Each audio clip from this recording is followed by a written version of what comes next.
আজকে ভারতীয় জনতা পার্টির পক্ষ থেকে বনগাঁ দক্ষিণ বিধানসভার মণ্ডল 3 ডুমা পঞ্চায়েতের 151 ও 152 নম্বর বুথের যে প্রবাস যোজনার বৈঠক, সেই বৈঠকে উপস্থিত আছেন আমাদের মধ্যে আমার পূর্ববর্তী বক্তা, এই বিধানসভার নির্বাচনী কনভেনার অভির রায় মহাশয়, উপস্থিত আছেন আমাদের এই মণ্ডলের সম্মানীয় সভাপতি, যার নেতৃত্বে এই মণ্ডলের সমস্ত বুথ সভাপতি, শক্তি কেন্দ্রের প্রমুখ, এবং আপনাদের সকলকে নিয়ে এই পঞ্চায়েত তথা চাকরা পঞ্চায়েত দুটো পঞ্চায়েতে বিশেষভাবে আমরা জয়লাভ করব সেই উদ্দেশ্য নিয়ে লড়াই করছেন সম্মানীয় বিনয় দাস মহাশয়।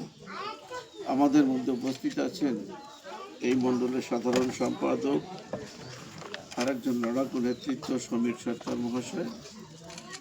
আমাদের মধ্যে উপস্থিত রয়েছেন পঞ্চায়েতের সদস্য তুষার হালদার মহাশয়।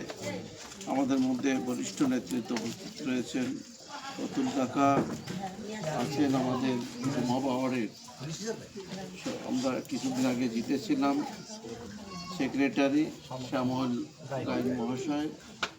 আমাদের মধ্যে উপস্থিত আছেন মণ্ডলের সহসভাপতি বিশ্বজিৎ মণ্ডল মহাশয়। এছাড়া এই বুথের সম্মানীয় সভাপতি, শক্তি কেন্দ্রের প্রমুখ আছে সদ্য কাকা আছেন, আমাদের তারা আছেন উপস্থিত, এবং আপনারা যারা মায়েরা বোনেরা দাদারা ভাইয়েরা এবং দুজন বুথ সভাপতি, সকলকে আমার পক্ষ থেকে গরিব অভিনন্দন, শ্রদ্ধা, ভালোবাসা, বড়দের প্রণাম। দেখুন, আজকে আমরা পশ্চিমবঙ্গবাসী হিন্দু সনাতনীরা একটা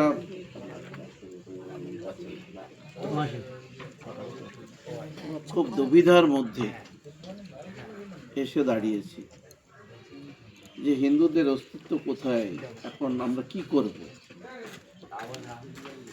আমরা 2011 সালে সিপিএমের অপশক্তিকে সরিয়ে বাংলায় একটা গণতান্ত্রিক সরকার উন্নয়ন করুক, সেরকম একটা সরকারকে চেয়েছি। এখন আমরা বিগত 15 বছরের তৃণমূলের শাসন দেখার পরে সেটা মনে হচ্ছে যে সিপিএম যদি চোর থাকে তো ডাকাত, চোরকে তাড়িয়ে ডাকাতকে এনে বসিয়ে দিয়েছে। প্রত্যেকটি গরিব মানুষের প্রকল্পের টাকা, সে প্রধানমন্ত্রী আবাস যোজনা হোক, প্রধানমন্ত্রী সড়ক যোজনা হোক, গ্রাম পঞ্চায়েতের সড়ক হোক, পঞ্চায়েত সমিতির সড়ক হোক, রেশন হোক, উজালা গ্যাস হোক, আয়ুষ্মান ভারত চালু হতে দেয়নি, কিষাণ প্রতিনিধি, কিষাণ সম্মান নিধি যেটা 6,000 টাকা করে বছরে যাদের কৃষক, তারা সবাই পাচ্ছে না। যারা মছুয়ারা মানে মাছ ধরে, যারা কামার, যারা জেলে হকার, সবার জন্য কিছু না কিছু প্রকল্প সেন্ট্রাল গভর্নমেন্ট এনেছে। কিন্তু এই বাংলায় আমাদের দুর্ভাগ্য, এই বাংলায় বিজেপি সরকার নেই, তৃণমূলের সরকার। সেন্ট্রালের প্রকল্প আমি করতে দেব না, যদি করতে হয় আমি নাম পরিবর্তন করে করব, টাকা দাও, আমি টাকা সেই টাকা বিলি করবো আর কাটমানি খাবো। এই হচ্ছে এই তৃণমূলের নীতি আর আদর্শ।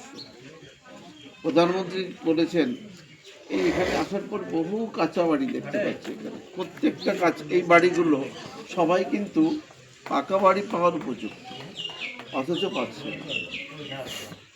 পেতে গেলে কি করতে হবে, তাদের কাটমানি দিতে হবে, আর নাহলে তাদের পিছনে ঘুরতে হবে বছরের পর বছর, তবেই আপনাকে দিতে হবে। এর থেকে আমাদের বেরিয়ে আসতে হবে। আমরা ইতিমধ্যে দেখেছি বাংলায় কিভাবে হিন্দুদের উপর অত্যাচার হতে, কিন্তু এই বাংলার মুখ্যমন্ত্রী কোনোভাবে তার জন্য হেলদোল নেই, তার কোনো প্রতিবাদ নেই। মুখ্যমন্ত্রী অথচ বলছে যে দুধেল গাই, তারা একটু করছে মানে ইত্যাদি ইত্যাদি, তাদের আড়াল করার চেষ্টা করছে। আমরা দেখেছি এই বাংলায় শত শত মহিলারাই 15 বছরে ধর্ষিতা হয়েছে। একজন মহিলা মুখ্যমন্ত্রী হয়ে সেই ধর্ষণকে সমর্থন করে যেহেতু তার দলের লোকরা ধর্ষণ করছে, তার জন্য আড়াল করার জন্য কাউকে 25,000, কাউকে 1 লাখ, কাউকে 2 লাখ, কাউকে 5 লাখ, কাউকে 10 লাখ টাকা পর্যন্ত অফার করেছে, নিয়ে নাও। এটা কি হতে পারে? যারা ধর্ষণ করেছে তাদের ধরে উপযুক্ত শাস্তি দিলে পরবর্তী কেউ করতে গেলে তারা কিন্তু 10 বার ভাববে। একজন স্কুলের ডাক্তারি পড়ুয়া মেয়ে, তাকে ধর্ষণ করা হলো, আমরা সবাই জানি। একজন ল কলেজের স্টুডেন্টকে ধর্ষণ করা হলো, একজন আইনজীবী যে পড়াশোনা করতে গেছে, তার কোনো বিচার হয়নি। বিচার যা হয়েছে সেটা বাংলার জন্য লজ্জা। পুলিশ সম্পূর্ণভাবে আড়াল করার চেষ্টা করেছে মুখ্যমন্ত্রী মমতা ব্যানার্জির নির্দেশ। অতএব আমার ভবিষ্যৎ প্রজন্ম বা ছেলেমেয়েরা ভবিষ্যতে সুরক্ষিত থাকবে কিভাবে, সেটা আমাদের ভাবার দরকার। এই এলাকায় যারা আমাদের যত মানুষের বসবাস দেখলাম, বেশিরভাগ মানুষ কৃষিকাজ বা মাছ ধরা কাজ, আর নাহলে বাইরে কোনো জায়গায় কাজে যায়। চাকরি বাকরির সংখ্যা মানে খুব কম। এই বাংলায় চাকরি কী করে হবে? শিল্প নাই, ইন্ডাস্ট্রি নেই, সরকারি চাকরি কয়টা হয়? তাই এই বাংলা থেকে এই সরকার যতদিন না যাবে ততদিন আপনাদের ছেলেমেয়েরা পড়া শিখলেও চাকরি পাবে না।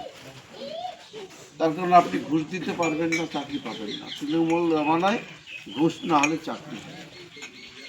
এর জন্য আমাদেরকে এই সরকারকে পরিবর্তন করার দরকার। আপনাদের এখানে বহু মানুষ দেখবেন বাইরের রাজ্যে কাজে যায়, সেই সব রাজ্য কারা শাসন করে জানেন? বিজেপি শাসন করে। তার জন্য সেখানে শিল্প, কলকারখানা, কর্মসংস্থান আছে। আমাদের ছেলেমেয়েরা সেখানে কাজ করে অর্থ উপার্জন করে এখানে পাঠায়, তাই আমরা বাড়ি বসে পরিবারকে নিয়ে চলি। অথচ এই বাংলা একসময় ভারতবর্ষ স্বাধীন হওয়ার পরে অর্থনৈতিকভাবে 1 নম্বর স্থানে ছিল এবং শিল্প এবং কর্মসংস্থানে 2 নম্বর স্থানে ছিল। সেই বাংলাকে এখন কিভাবে পিছিয়ে পড়া রাজ্যের তালিকায় নিয়ে গিয়েছে 3টি সরকার, কংগ্রেস, সিপিএম এবং তৃণমূল কংগ্রেস। বর্তমান সরকার এবং সিপিএম 7.5 লক্ষ কোটি টাকা ঋণ করে রেখেছে।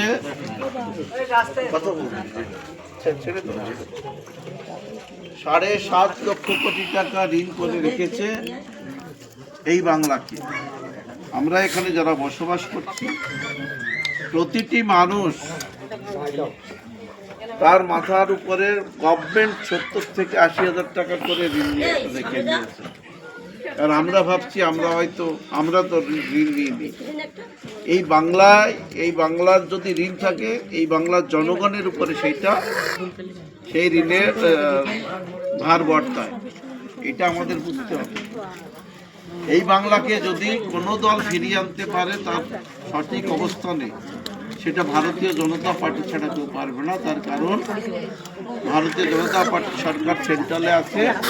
এই বাংলায়ও যদি আসে, তাহলে এই বাংলায় তাদের যে নীতি আদর্শ, তাদের যে সরকার পরিচালনা করার পদ্ধতি, শিল্পপতিরা বিশ্বাস পায় তাদের প্রতি।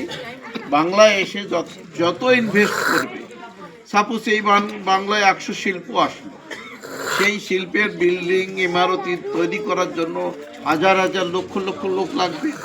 তাহলে আমাদের বাইরে যে ছেলেমেয়েরা কাজে যাচ্ছে,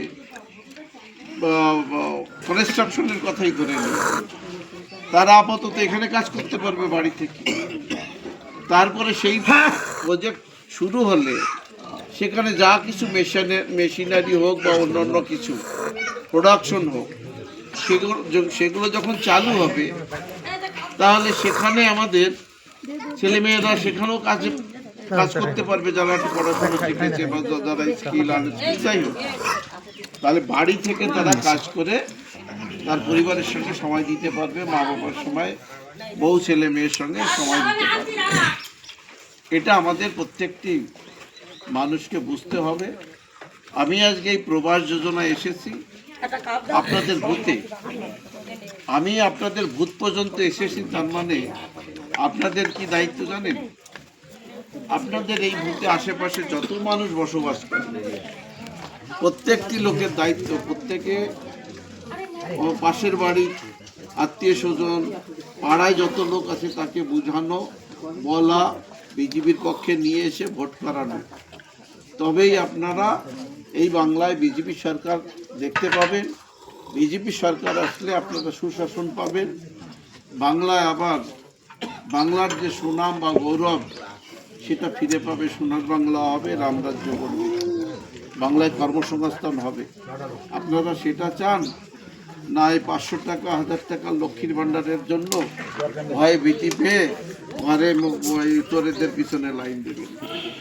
ভারতীয় জনতা পার্টি আসলে এই লক্ষ্মীর ভাণ্ডার হয়তো নাম চেঞ্জ হয়ে যাবে। এরা যেটা 1200 টাকা দিচ্ছে আমরা সেটা 2500 টাকা দেব, দায়িত্ব নিয়ে বলে যাচ্ছি।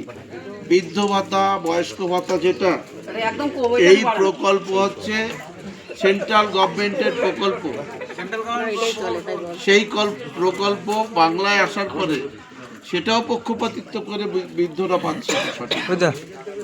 মুখ্যমন্ত্রী মমতা ব্যানার্জি খেলা মেলা উৎসব এইসব করে আর নিজের দলের নেতাদের কাটমানি খাইয়ে সম্পূর্ণ টাকা বিদেশে পাচার করছে, অথচ বাংলার উন্নয়ন কিছু হচ্ছে।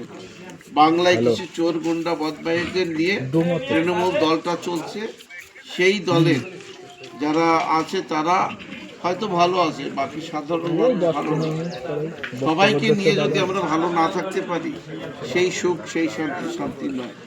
অতএব প্রধানমন্ত্রী নরেন্দ্র মোদীজি বলেছেন